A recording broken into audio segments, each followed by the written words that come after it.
warahmatullahi wabarakatuh. Alhamdulillah wassalatu wassalamu ala Rasulillah wa ala alihi wa man wala. Rabbi shrah li sadri wa yassir li amri wahlul 'uqdatam min lisani yafqahu qawli. Subhanaka la ilma lana illa ma 'allamtana innaka antal alimul hakim. Amma ba'd. Kembali kita pada pagi hari ini membaca satu hadis dari Nabi Muhammad SAW yang terdapat dalam kitab Riyadhus Shalihin yang ditulis oleh Al-Imam An-Nawawi rahimahullah. Masih di dalam bab yang berkaitan, yaitu bab berkaitan dengan kelebihan orang-orang fakir dan juga orang-orang kaya. Nanti di sini adalah kelebihan tentang orang-orang fakir. Yang kedua, kebanyakan penduduk neraka itu adalah orang yang kasar, sombong. Itu sudah kita bahas pada pertemuan yang lalu. Bagaimana Allah Subhanahu wa taala jelaskan kepada kita nanti di hari kiamat, Allah hinakan orang yang punya hati kasar, keras, lagi sombong. Maka pada kesempatan kali ini kita masuk di hadis ke-253. Sahl bin Sa'ad As-Sa'idi radhiyallahu anhu qala marra rajulun 'ala Nabi sallallahu alaihi wasallam faqala li rajulin indahu jalis ma ra'yuka fi hadha faqala rajulun min ashrafin nas hadha wallahi hariyun in khataba an yunkir wa in syafa'a an yushaffa fasakata Rasulullah sallallahu alaihi wasallam thumma marra rajulun akhar faqala Rasulullah sallallahu alaihi wasallam ma ra'yuka fi hadha faqala ya Rasulullah hadha rajulun min fuqara'il muslimin hadha aliyun in khataba an la yunkir wa in syafa'a an la yushaffa wa in qala an la yusma' li qawli faqala Rasulullah sallallahu alaihi wasallam hadha khairun min mil'il ardi mithli hadha muttafaqun alaih. Ini merupakan hadis sahih riwayat Imam Bukhari Muslim dari dikatakan di situ an Abi Abbas Sahl bin Sa'ad As-Sa'idi, sahabat Nabi yang bernama Sahl bin Sa'ad As-Sa'idi. Di dalam biografi beliau dikatakan ayahnya yang namanya Sa'ad As-Sa'idi ini meninggal saat Nabi masih ada. Artinya ketika Rasulullah SAW masih ada, saat ini ayahnya dari Sahl sudah meninggal lebih dulu. Dan Sahl ini sendiri, perawi hadis ini namanya Sahl bin Sa'ad. Jadi Sahl bin Sa'ad As-Sa'idi, saatnya atau ayahnya itu meninggal saat Rasulullah masih hidup. Sementara Sahl itu sendiri disebutkan lahir 5 tahun sebelum hijrah. Jadi sebelum Nabi hijrah ke kota Madinah, 5 tahun sebelum hijrah lahirlah Sahl bin Sa'ad Al-Ansari. Ini hampir sama dengan Abdullah bin Abbas ya. Abdullah bin Abbas 3 tahun sebelum hijrah. Jadi kalau ini Sahl ini lebih kecil dari Abdullah bin Abbas 2 tahun. Jadi namanya Sahl bin Sa'ad As-Sa'idi. Beliau ini Sahl ini lahir 5 tahun sebelum hijrah Nabi Muhammad ke kota Madinah. Sahl dulu dikasih nama Huznan. Jadi nama beliau Huznan. Setelah Nabi tahu namanya Huznan, diganti sama Nabi menjadi Sahl. Jadi awalnya sebelum ketemu dengan Rasul, Sahl ini namanya Huznan. Huznan itu artinya sedih. Huzun hazin, sedih orang. Akhirnya diganti sama Nabi menjadi Sahl bin Sa'ad As-Sa'idi. Jadi memang Nabi Muhammad SAW itu kalau ketemu seseorang sahabat yang namanya gak bagus diganti, karena nama aslinya adalah Huznan. Huznan ini sedih, akhirnya sedih mulu namanya sedih. Makanya di sini ada beberapa menunjukkan bahwa Rasul itu tidak suka dengan nama-nama yang buruk. Baik buruk dalam arti sejarah, punya namanya Fir'aun, itu nggak boleh, nggak bagus itu. Walaupun ada dia mau hadis sering kata Fir'aun ini bagus nama atau memang kalau kita dialihkan juga tahu Fir'aun, tapi itu sejarahnya nggak bagus. Haman itu juga nggak bagus juga. Itu Haman itu penasehat Fir'aun itu. Atau nama yang punya arti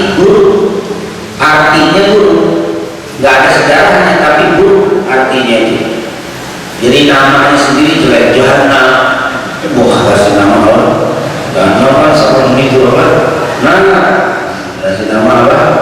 Nah, artinya api. Itu neraka gitu. Jadi artinya itu nggak bagus. Artinya nggak bagus, Nabi nggak ada.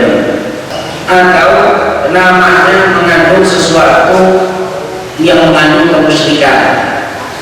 Zaman dulu seperti Abu Hurairah, nama aslinya Abdu Syamsin. Abdu Syamsin artinya apa? Hamba matahari. Itu ganti sama Rasul menjadi Abdurrahman. Awalnya Abdu Syamsin itu. Abdurrahman itu lebih dikenal dengan Abu Hurairah yang kita sering kenal sahabat Nabi. Jadi awalnya namanya Abdu Syamsin atau Abdul Uzza, Abdul Latta, Abdul Bahri. Itu juga Abdul Bahri juga nama kemusyrikan. Abdul artinya hamba, Al-Bahri artinya laut. Abdul Bahri, jadi bukan Abdul Bahri atau Abdul Bahri. Abdul Bahri darat, hamba darat. Innallaha la yuhibbul farihin. Allah tidak suka kepada orang yang gila. Bagus juga tidak. Kalau tenang, bagus, bahagia beda ya. Bahagia saat bisa ibadah, sedih saat meninggalkan ibadah itu boleh. Tapi kalau innallaha la yuhibbul farihin, makanya suka. Nah, nama-nama tentunya harus apa? Bagus, karena nama itu adalah sebagian daripada doa. Jadi Nabi ganti, siapa namanya? Sahal, ganti apa? Dari Islam diganti sama Rasul bin Sahal. Jadilah agama beliau sekarang Sahal bin Sa'ad As-Sa'idi. Dan beliau ini suka dipanggil Abu Abbas, juga suka dipanggil Abu Yahya. Makanya di sini dikatakan An Abil Abbas Sahal ibn Sa'ad As-Sa'idi. Suka dipanggil Abu Abbas, tapi kadang-kadang suka dipanggil Abu Yahya. Berarti boleh jadi anak beliau ada yang namanya Abbas, ada yang paling besar namanya Yahya. Jadi suka dipanggil Abu Abbas, berarti bapaknya si Abbas. Abu Yahya bapaknya si Yahya. Sahal bin Sa'ad As-Sa'idi radhiyallahu anhu, beliau ini termasuk orang yang panjang umur. Beliau meninggal tahun 88 Hijriah. Dia meninggal tahun 88 Hijriah di kota Madinah. Tapi di umurnya, dan ada yang mengatakan salah seorang sahabat yang paling terakhir meninggal di kota Madinah. Ada yang mengatakan beliau termasuk sahabat yang paling terakhir meninggal di kota Madinah tahun 88 Hijriah. Lama Nabi meninggal tahun 10 Hijriah atau mau masuk tahun 11. Kalau tahun 10 Hijriah berarti kan berapa tahun? 77 tahun setelah Nabi Muhammad SAW. Kalau dia lahirnya 5 tahun sebelum hijrah, jadi 5 tahun sebelum hijrah, 88 meninggal, tinggal tambah 5, jadi tinggal usia 93 tahun dia meninggal. Usianya sangat apa? Lumayan sangat tua. Beliau meninggal di Madinah dan termasuk sahabat paling akhir. Jadi sahabat terakhir, ya, sahabat Nabi yang paling terakhir di kota Madinah adalah siapa? Sahal bin Sa'ad Al-Ansari. Adapun jasa atau amalan tentunya dia seorang alim, seorang ulama, pencinta Rasul Sallallahu Alaihi Wasallam. Bahkan beliau termasuk orang yang punya jasa di dalam riwayat yang memberikan penerangan di masjid. Dulu di zaman Rasul, masjid itu nggak ada lampunya, nggak ada dikasih obor. Gelapnya begitu menunggu apa? Bulan, cahaya bulan. Kan terbuka di masjidnya dulu, semua masjid terbuka. Jadi cahaya bulan, karena memang tidak jarang hujan. Saya tuh jangan coba-coba Cipayung, jangan coba-coba ngikutin Masjid Nabawi. Terbuka, yang begini hujan dulu. Ini nggak bisa dibuka. Jadi kalau malam itu cahaya bulan. Jadi nggak ada lampunya. Zaman Abu Bakar meninggal, masjid tetap seperti zaman Nabi, zaman Umar, zaman Utsman. Nah, waktu itu ini zaman Utsman, Sahal bin Sa'ad Al-Ansari punya ide untuk ngasih lampu di masjid, kasih obor. Jadi orang yang datang itu ada dari zaman beliau, dia yang punya usulan. Jadi kata para ulama yang pertama kali ngasih lampu di masjid adalah Sahal bin Sa'ad As-Sa'idi. sejarah punya apa? Narolah Masjid. Sampai sekarang kita taruh di rumah Allah ini kayak seolah ada apa? Artinya memang 15 kali nikah dan cerai. Tentunya bukan berarti dalam hidupnya 15 perempuan, tidak, tetap apa? 4, tidak lebih. Dia 15 itu dalam keadaan nikah cerai gitu ya, sampai tetap yang ada dan waktu dia menikah 4, dan pernah ketemu dengan 9 istri atau mantan istri dalam satu waktu, tapi seling 9 yang nanyain keadaan dia dalam keadaan baik. Artinya caranya bagus. Jadi menurut sebagian sejarah dia yang masih apa? Titik, karena aslinya Quran kita itu kagak ada ya titik 1 di bawah, titik 2 tak, titik 1 tak, titik 3 tak, titik H, Kho, Jim, itu nggak ada bedanya zaman dulu. Dikasih titik-titik ide dia. Dalam satu pendapat dia masih ide. Tapi dia kalau terkenal kejamnya sangat kejam. Ini Hajjaj bin Yusuf.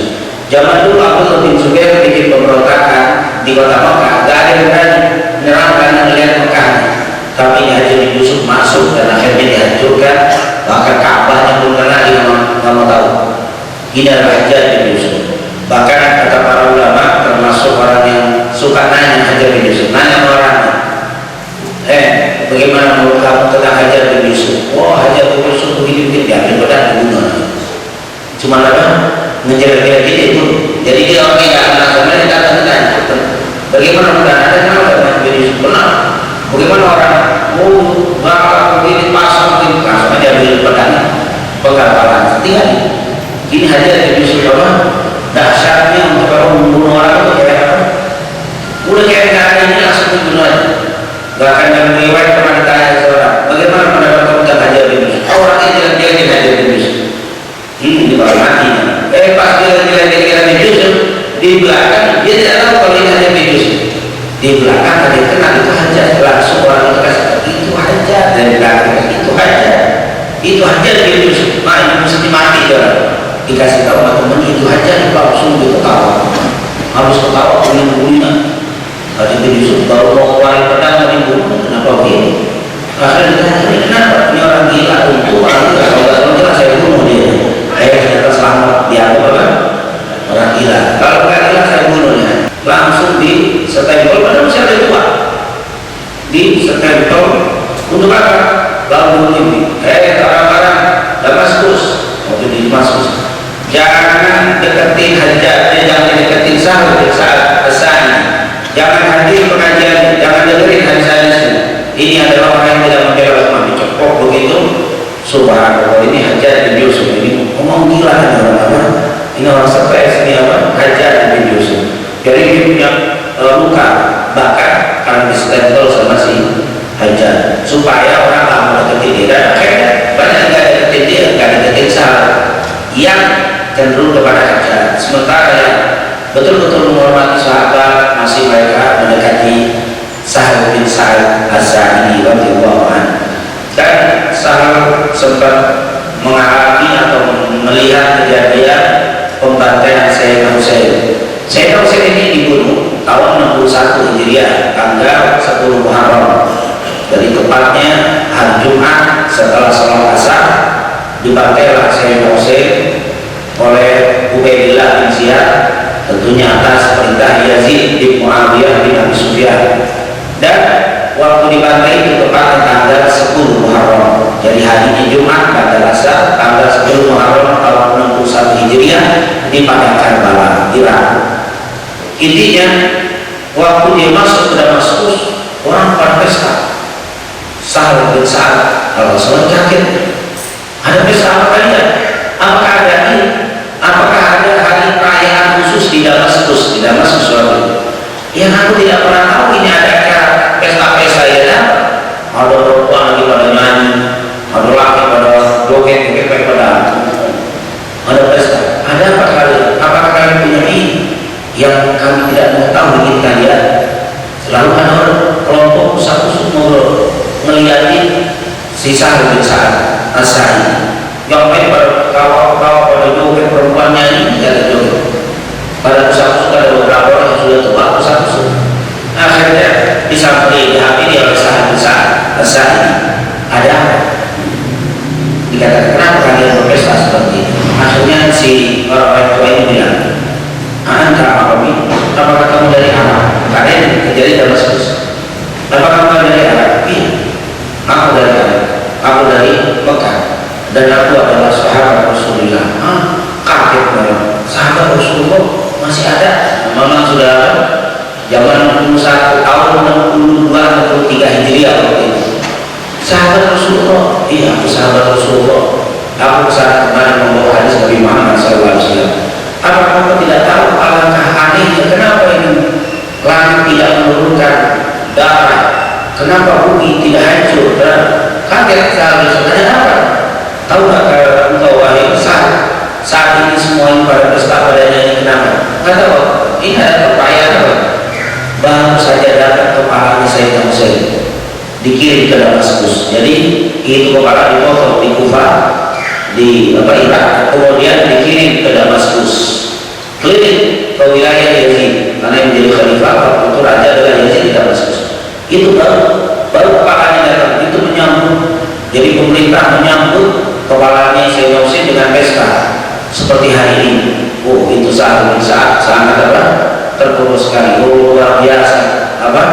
Jadi bukan kesedihan waktu kepala Sayyidina Husain ya, itu dikirim sekarang menyambut kepala Sayyidina Husain, sekarang lagi pada joget, pada nyanyi. Itu perempuan nyanyi menyambut datangnya kepada Sayyidina Husain. Itu dialami oleh Sahal bin Sa'ad As-Sa'di radhiyallahu anhu. Jadi dia cukup panjang umurnya sampai mengalami dan melihat, tapi dia tidak menyaksikan pembunuhan Sayyidina Husain, hanya menyaksikan kepala Sayyidina Husain di daerah Damaskus. Waktu itu dikirim dari Karbala ke Damaskus, nanti pada akhirnya dikirim ke Madinah kepalanya, dan mendapat itu yang terkuat, dan akhirnya kepala Sayyidina Husain dikubur di kota Madinah, di Baqi.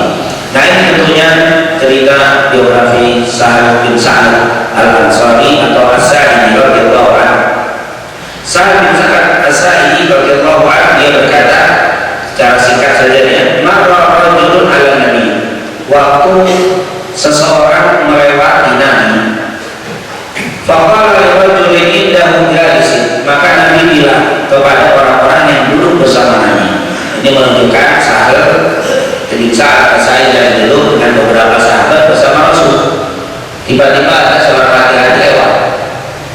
Lalu Rasulullah bertanya kepada orang yang hadir di situ. Rasulullah mengatakan, "Ma luka bihada?" Apa pendapat kalian terhadap orang ini yang lewat? Jadi ada orang laki-laki itu, apa pendapat kalian terhadap orang itu? Ma luka bihada? Faqala, maka yang hadir berkata, "Rajulun min asyrafin nas."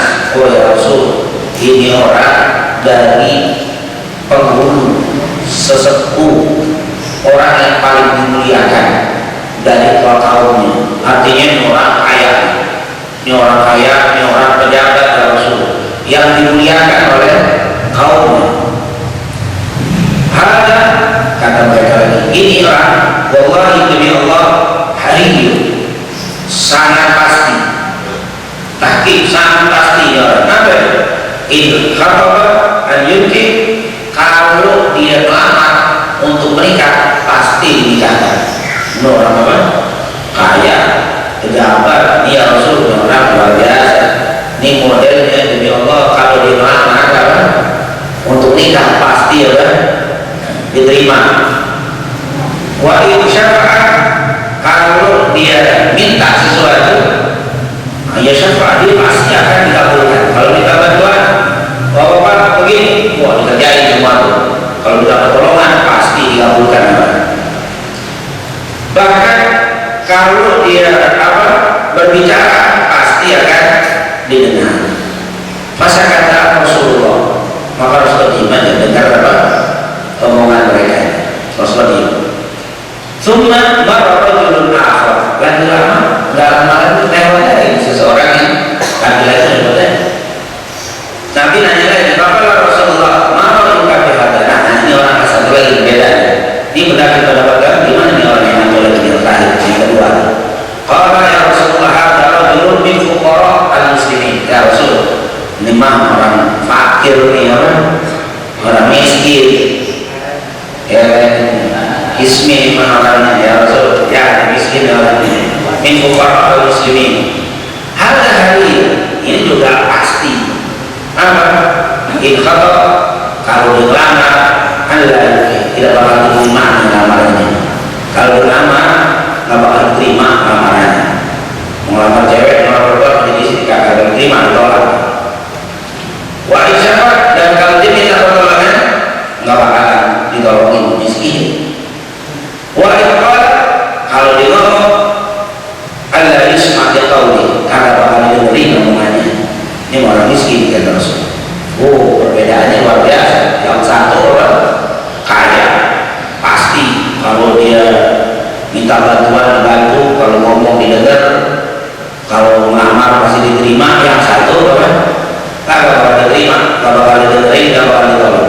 Faqala Rasulullah sallallahu alaihi wasallam, Rasulullah bersabda, ada yang ini, yang kedua, khairul, lebih baik, min milil ardi, daripada sepenuh bumi, mitlah, daripada orang seperti orang yang pertama. Maksudnya Rasul, sahabat ini yang miskin, yang kalau kau katakan kalau lama gak bakal diterima, kalau ngomong gak bakal dengar, kalau kita tolong gak bakal dibantuin, lebih baik daripada yang kedua tadi. Kaya, pejabat, kalau dengar, kalau ngomong didengar, kalau kita tolong pasti ditolong, kalau apa semua diturutin. Ini satu lebih baik daripada sepenuh bumi orang yang pertama. Bapak, ini orang ini lebih baik daripada yang itu. Ini maksudnya apa? Orang miskin ini orang memang miskin, tapi dia sabar, dia ridho dengan ketentuan Allah, dia enggak ngeluh, dia enggak merendah, menerima dengan takdir Allah Subhanahu wa taala. Kalau dia ini justru kalau dia berdoa pasti akan dikabulkan oleh Allah. Dan orang ini lebih mulia daripada orang yang pertama. Yang kaya tadi sombong. Dari mana sombong itu kan kelihatan. Dari siapa semua pada tahu ini orang kaya. Kelihatan dari orang. Karena orang kaya dulu seperti yang saya gambarkan, bajunya kayak mengsel, bahannya itu orang kaya, sombong itu. Jauh kelihatan dari jalannya juga menyombongkan diri. Demi Allah kata Rasul, ini orang miskin lebih baik daripada sepenuh bumi model kayak begini. Yang model orang kaya tapi orang sombong. Inilah hadis Nabi Muhammad sallallahu alaihi wasallam. Tapi ini jangan berhenti sampai sini, nanti ada hadis ke 253-54 yang berkaitan dengan ini. Jangan sampai nanti kita gak paham disangkai orang miskin lebih baik daripada orang kaya sebanyak bumi. Makanya menjadi miskin semua kan? Orang kaya tinggal di hartanya, jabatan kagak mau mudah. Nanti ada juga orang kaya punya apa? Kemuliaan. Kalau kayanya tentunya tidak sombong. Kayanya digunakan untuk bersedekah, jabatannya digunakan untuk kemaslahatan umat Nabi Muhammad sallallahu alaihi wasallam. Itu tentunya nanti ada hadis al-mu'minul qawiyyu ahabbu ila Allah minal mu'minid dha'if wa likulli khair. Orang mukmin yang kuat lebih Allah cintai daripada orang mukmin yang lemah. Nah, di sini tentunya ada hadis yang insyaallah kita belum ketemu di perbandingan kaya dan miskin. Tapi di sini baru bicara tentang kaya yang sombong, miskin yang sabar. Nanti yang akan bingung kita, kayanya sedekah, kayanya nggak sombong, kayanya menimbulkan manfaat untuk orang lain, miskinnya sabar, miskinnya itu bagus mana. Nah, ini baru ada perbandingan. Tapi kalau kaya sombong, kaya ini tidak ada manfaat hartanya untuk umat Nabi Muhammad, untuk kebaikan orang yang ada sekitarnya, demi Allah sejuta kata Rasulullah, sejuta sepenuh bumi lebih baik orang miskin daripada yang model apa? Model kaya tadi. Ini adalah yang apa disebutkan dalam hadis riwayat Imam Bukhari dan Muslim, tapi lafaz ini lafaz Imam Bukhari. Itulah yang bisa kita sampaikan dari hadis Sahal bin Sa'ad As-Sa'idi radhiyallahu anhu. Semoga pembahasan yang sangat singkat ini mendapatkan keberkahan dan keridhaan dari Allah Subhanahu wa taala. Amin ya rabbal alamin. Mungkin bisa satu karena itu umum.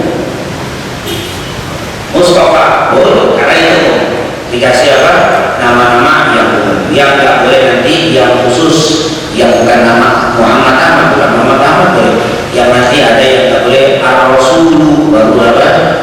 Nama siapa? Ar-Rasul. Wah, namanya Ar-Rasul. Nama anda siapa Pak? Nabi.